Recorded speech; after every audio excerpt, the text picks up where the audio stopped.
विपक्ष का तीर किस तरह से निशाने पर लगा है और किस तरह से पूरी भारतीय जनता पार्टी नहीं गोदी मीडिया बौखला गई है और बीजेपी और गोदी मीडिया एक टूल किट के हिसाब से काम कर रही है। मुद्दा है विपक्षी गठबंधन इंडिया पर निशाना साधना, मगर विपक्ष कह रहा है प्रधानमंत्री नरेंद्र मोदी इंडिया विरोधी हैं और विपक्ष के इस मास्टर स्ट्रोक का जवाब देते नहीं बन रहा।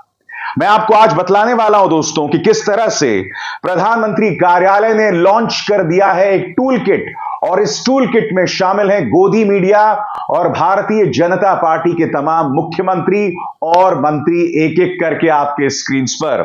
दोस्तों सबसे पहले अरविंद केजरीवाल का देश के गृह मंत्री अमित शाह पर एक करारा हमला।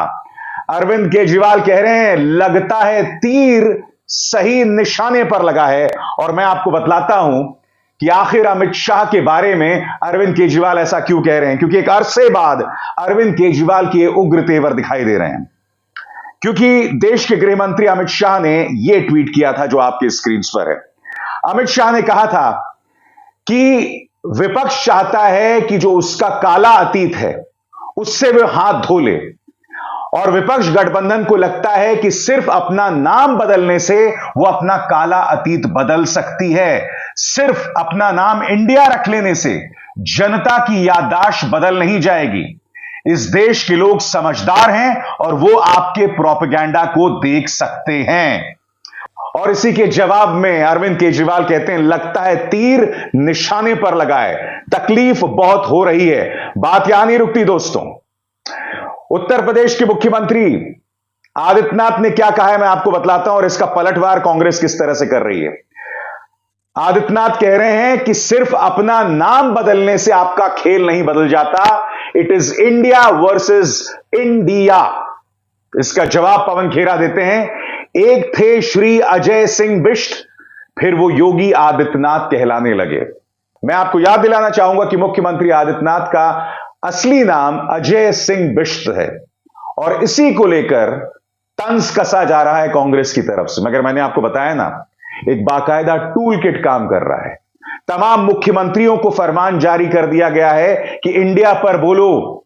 प्रधानमंत्री नरेंद्र मोदी का जो शर्मनाक बयान था जिसमें उन्होंने विपक्षी गठबंधन इंडिया की तुलना आतंकवादियों से कर डाली थी, उन्होंने इंडिया को आतंकवादी संगठनों से जोड़ दिया था। क्योंकि याद कीजिए प्रधानमंत्री ने क्या कहा था। प्रधानमंत्री ने कहा था कि ईस्ट इंडिया कंपनी में भी इंडिया है, इंडियन मुजाहिदीन में भी इंडिया है, तो इंडिया नाम रख लेने से कोई महान नहीं बन जाता। प्रधानमंत्री की शब्दावली पर विपक्ष बहुत ज्यादा हमलावर हो रहा है दोस्तों। मैं आपसे फिर सवाल पूछना चाहता हूं जो कल मैंने पूछा था। राहुल गांधी ने सिर्फ इतना कहा था कि नीरव मोदी, ललित मोदी, ये लोग देश का पैसा लेकर विदेश चले गए और तब उन्होंने मोदी सरनेम को चोर शब्द से जोड़ा था।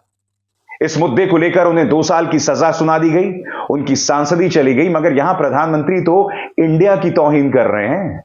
उस शब्द को उन्होंने आतंकवादी संगठन और ईस्ट इंडिया कंपनी से जोड़ दिया। अब कौन मुकदमा दायर करेगा प्रधानमंत्री के खिलाफ बताइए। तो जैसा कि मैं आपको बतला रहा हूं दोस्तों, बाकायदा एक टूल किट काम कर रहा है और मैं आपको बतलाता हूं किस तरह से। मैं आपको बतलाऊंगा कि तमाम मुख्यमंत्री क्या कह रहे हैं। मगर देखिए, गोदी मीडिया पेन किलर पत्रकारिता की मिसाल आपके सामने।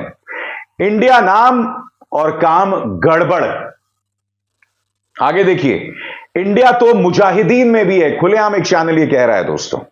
यानी कि जिस तरह से प्रधानमंत्री विपक्ष की तुलना आतंकवादियों से करते हैं, उसी का अनुसरण, उसी का अनुमोदन जी न्यूज कर रहा है। इंडिया अंग्रेजों की कंपनी भी थी। ये हैं पेन किलर से परेशान पत्रकार। आगे देखिए, विपक्ष के इंडिया पर सबसे बड़ा वार।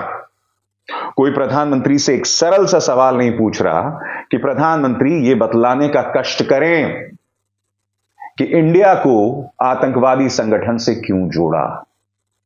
और उससे भी बड़ी बात, विपक्ष के लिए इतनी बड़ी नफरत, जबकि आप विदेशी जमीन में जाके कहते हैं कि इंडिया मदर ऑफ डेमोक्रेसी है। मीडिया की सुपारी दोस्तों आगे आपके सामने। इंडिया वर्सेस इंडियन मुजाहिदीन कौन सही। देखिए दोस्तों, टाइम्स नाउ नवभारत ने कितनी चालाकी से, कितनी शैतानी से अपने कार्यक्रम का नाम रख दिया है। इन्होंने लिखा है इंडिया वर्सेस इंडियन मुजाहिदीन।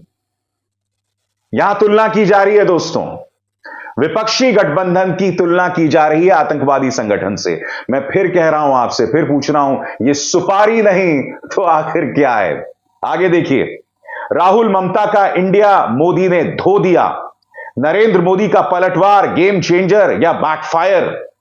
फिर यह देखिए आपकी स्क्रीन पर न्यूज 18 का यह पत्रकार, जिस पर दंगा भड़काने को लेकर केसेस दर्ज हैं, कह रहा है east India company, popular front of India, Indian Mujahideen, India नाम रखने से कुछ नहीं होगा। विपक्ष ने इंडिया नामकरण पर मोदी का सबसे बड़ा अटैक, नाम पर कोहराम। और यहां पर अब गोदी मीडिया को सर्जिकल स्ट्राइक भी याद आ रही है। गठबंधन के नाम पर मोदी स्ट्राइक, जेपी नड्डा का विपक्ष पर बड़ा वार। वैसे जेपी नड्डा साहब ने क्या कहा है वो मैं आपको बतलाऊंगा, मगर दोस्तों हो क्या रहा है, समानांतर तौर पर विपक्ष को आतंकवादी संगठनों से जोड़ा जा रहा है और दूसरी तरफ से अभी से मीडिया ने भारतीय जनता पार्टी का प्रचार शुरू कर दिया। हालांकि जो तमाम मिसालें मैंने आपको दी उस सब में प्रचार था, मगर कल किस तरह के कार्यक्रम चलाए गए प्राइम टाइम में, जो बता रही है कि इस वक्त प्रधानमंत्री कार्यालय से कैसा संदेश आया है, बीजेपी में किस तरह की बौखलाहट। यह देखिए, अयोध्या में राम मंदिर के उद्घाटन का उद्घोष, क्या जरूरत थी इसकी बताइए। और यहां देखिए पापा की परी क्या कह रही है, प्लान तैयार, एक बार फिर 300 पार। जाहिर सी बात है, एक बार फिर 300 पार भारतीय जनता पार्टी के लिए है। अभी चुनाव को 1 साल से कम का वक्त रह गया है, मगर अभी से मीडिया जो है अब की बार चुनाव प्रचार कर रहा है। अपने आप में कितनी अजीबोगरीब बात है ना दोस्तों। संसद के अंदर विपक्ष को बोलने नहीं दिया जाता, खुलेआम पक्षपात दिखाई देता है। प्रधानमंत्री नरेंद्र मोदी विपक्षी गठबंधन की तुलना आतंकवादियों से करते हैं। फिर एक टूल किट काम करता है जिसमें करोड़ों घरों तक पहुंचने वाला मीडिया इस तरह से विपक्ष को बदनाम करता है। मैं इसलिए बार बार कहता हूं, चुनावी मुकाबला बराबरी का नहीं है, क्योंकि जब मीडिया 99% मीडिया इस तरह से भारतीय जनता पार्टी के पक्ष में प्रचार करेगा तो विपक्ष को अपनी बात रखने का मौका कहां से मिलेगा। मैं दोस्तों आपको एक वीडियो क्लिप दिखाना चाहता हूं राज्यसभा से। यह मैं अपने दर्शकों पर छोड़ रहा हूं, क्या इसमें आपको पक्षपात दिखाई देता है या नहीं दिखाई देता है। यहां पर आम आदमी पार्टी के सांसद राघव चड्ढा खड़े होते हैं और वो अपनी बात कहने की कोशिश करते हैं। राज्यसभा के सभापति और उपराष्ट्रपति जगदीप धनखड़ उनसे बार बार कहते हैं पॉइंट ऑफ ऑर्डर पर आइए, पॉइंट ऑफ ऑर्डर पर आइए। राघव चड्ढा अपनी बात कह रहे हैं और फिर उसके बाद जगदीप धनखड़ तंज कसते हैं कि तुम अभी छोटे हो, बड़े लोगों से सीख लो। वहां पर राघव चड्ढा कहते हैं कि मैं चाहता हूं कि जिस तरह से संजय सिंह को निलंबित किया गया है उस पर वोट डिवीजन हो, यानी कि पूरे जो राज्यसभा है उसकी राय मांगी जाए और उस पर वोटिंग हो, जो उनका संवैधानिक अधिकार है और जो गलत भी नहीं है। इस मांग को सिरे से खारिज कर देते हैं जगदीप धनखड़। मैं चाहूंगा आप उस वीडियो को देखें। उस वीडियो में देखेंगे कि जगदीप धनखड़ किस तरह से एक युवा सांसद पर ताना कसते हैं और उसके बाद उनकी मांग को अनसुना कर देते हैं। सुनिए। आम आदमी पार्टी के एक साथी संजय सिंह को सस्पेंड करने का जब मोशन मूव किया गया और आपने उस मोशन को वोटिंग के लिए कहा, तो मैं आपके समक्ष खड़ा था और मैंने डिवीजन मांगी। सत्ता पक्ष के पास आंकड़े नहीं थे, विपक्ष के पास आंकड़े थे। मैंने कहा डिवीजन, मैंने मांगी कि आप डिवीजन दीजिए, मतदान हो और मतदान के अनुसार तय हो कि सदस्य को सस्पेंड करना चाहिए कि नहीं करना चाहिए। Point number 1। Point number 2 sir, इस सदन के भीतर ऑब्स्ट्रक्शन, सुन लीजिए sir. One second, take your seat. You will have to. Sir मेरे को खत्म करने दीजिए। One second. You will have to understand what is meant by a point of order. Raise your point of order. That has to be contemporaneous to the situation in the House. Sir, that is the prevailing situation. No. This is the prevailing situation. You see, you are a young member. You Sir- will have to find guidance from seniors. Sir, You are this reflect. book. One second. Sir, You now are- I seek division right No, now no. on the suspension No, of no. Sanjay Singh. You- Sir, you I are- seek division right now Decline. on the suspension of Sanjay Singh. Sir, right now, this book doesn't Decline. differentiate between a young member or an old member, Papers- sir. This book doesn't differentiate between a Papers young or should an be old laid member. on the table. अब मैं आपसे फिर सवाल पूछना चाहता हूं दोस्तों, ऐसे में क्या यह कहा जा सकता है कि विपक्ष और सरकार के बीच में लेवल प्लेइंग फील्ड है? यह फैसला आपको बतौर दर्शक करना है कि यहां पर राज्यसभा के सभापति ने जो मिसाल कायम की, क्या वो पक्षपात से ऊपर उठकर अपनी बात कर रहे थे? क्योंकि ये वही सभापति हैं, याद कीजिए, जब हिंडनबर्ग रिपोर्ट का जिक्र हुआ था तब खड़े हो गए थे कि देश को इस तरह से बदनाम नहीं किया जाएगा। अडानी की बात होती थी तो अचानक उग्र हो जाते थे। मैं यही तो समझना चाहता हूं, आखिर क्यों? मैंने आपको कुछ ही देर पहले प्रमाणित किया कि किस तरह से गोदी मीडिया को फरमान पहुंच चुका है, और यह फरमान आज की तारीख में तमाम मंत्रियों, मुख्यमंत्रियों के सामने भी है। सबसे पहले जेपी नड्डा, चुटकुला सुना रहे हैं नड्डा साहब। एक लड़का था जो अपने तमाम परीक्षाओं में फेल हो रहा था, उससे उसके सहपाठी और पड़ोसी नफरत करते थे। तब उनके मां बाप को लगा कि लोगों के नजरिए को बदलने के लिए उनका नाम बदल दिया जाए। क्या यह विपक्षी गठबंधन इंडिया जैसा नहीं सुनाई पड़ता? ये कह रहे हैं नड्डा साहब। इसीलिए तो अरविंद केजरीवाल ने कहा कि तीर निशाने पर लगा है। आपके स्क्रीन पर किरण रिजिजू कहते हैं कि राहुल गांधी देश के हितों के खिलाफ काम कर रहे हैं और इंडिया शब्द का इस्तेमाल करके लोगों को मूर्ख बना रहे हैं, बिल्कुल उसी तरह से जिस तरह से east India company, Indian Mujahideen और पॉपुलर फ्रंट ऑफ इंडिया ने देश के हितों के खिलाफ काम किया था। मैं फिर आपसे पूछ रहा हूं दोस्तों, इस ट्वीट में भारत का अपमान नहीं तो क्या है? यह बौखलाहट क्यों कि अब आप इंडिया शब्द का अपमान करने लगे हैं? मुख्यमंत्री आदित्यनाथ, कौवा अपना नाम हंस रख ले तो भी मोती नहीं चुगेगा।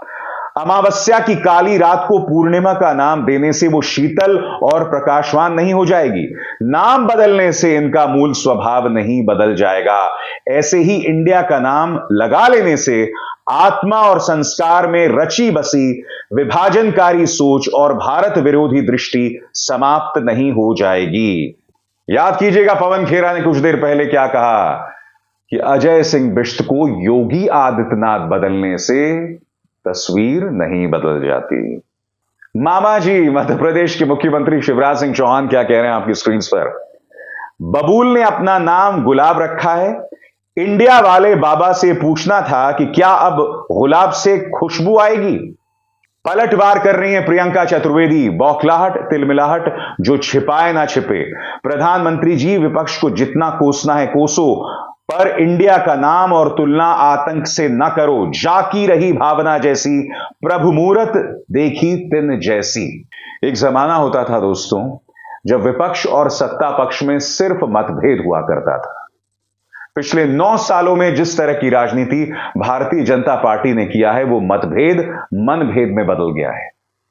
अब एक तरफ तो विदेशी जमीन पर जाकर बड़ी बड़ी बातें करना, डींगे हाँकना देश के लोकतंत्र के बारे में, और दूसरी तरफ स्वदेश में आप विपक्ष का अपमान करते हैं, उसकी तुलना आतंकवाद से करते हैं। तो मित्रों, हिपोक्रेसी की भी कोई सीमा होती है। याद है प्रधानमंत्री जी ने क्या कहा था? हिपोक्रेसी की भी सीमा होती है।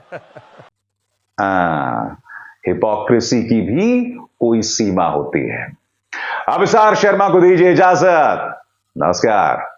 स्वतंत्र और आजाद पत्रकारिता का समर्थन कीजिए, सच में मेरा साथी बनिए। बहुत आसान है दोस्तों, इस ज्वाइन बटन को दबाइए और आपके सामने आएंगे ये 3 विकल्प, इनमें से एक चुनिए और इस सफर में मेरा साथी बनिए।